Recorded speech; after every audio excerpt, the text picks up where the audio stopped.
ದಕ್ಷಿಣ ಭಾರತದ ಐತಿಹಾಸಿಕ ಸ್ಥಳವಾದಂತ ಶ್ರೀ ಮಾಲ್ತೇಶ್ ಮೈಲಾರಲಿಂಗ ಕಾಣಿಕೋತ್ಸವ ಇವತ್ತ ರಾಣೆಬೆನ್ನೂರು ತಾಲೂಕಿನ ದೇವರಗುಡ್ಡದಲ್ಲಿ ನಡೆಯಿತು.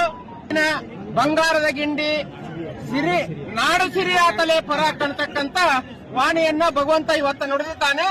ಅದರ ವಿವರ ಏನಪ್ಪಾ ಅಂದ್ರೆ ಎಲ್ಲ ಇಡೀ ನಮ್ಮ ದೇಶಕ್ಕನ ಒಳ್ಳೇದಾಗತ್ತೆ, ಒಳ್ಳೆ ಸಿರಿ ಸಂಪತ್ತನ್ನ ಭಗವಂತ ಕೊಡ್ತಾನೆ ಅನ್ನತಕ್ಕಂತ ವಾಣಿಯನ್ನ ಇವತ್ತು ಭಗವಂತ ನುಡಿದಿದ್ದಾನೆ.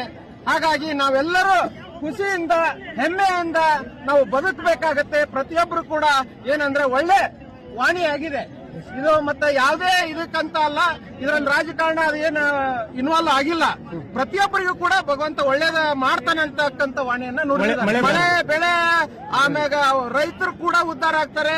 ಪ್ರತಿಯೊಬ್ಬರಿಗೂ ಕೂಡ ಏಳಿಗೆ ಐತಿ ಈ ವಾಣಿಯಲ್ಲಿ ಅಂತ ನಾನು ಹೇಳ್ಬಹುದು. ದಸರಾ ಹಬ್ಬದ ನವಮಿ 9ನೇ ದಿವಸ ಇವತ್ತ ಏನು ದೇವರಗುಡ್ಡದ ಮಾಲ್ತೇಶ್ ನಾಗಪ್ಪಾಜಿನವರು ಈ ವಾಣಿಯನ್ನ ನುಡಿದಿದ್ದಾರೆ.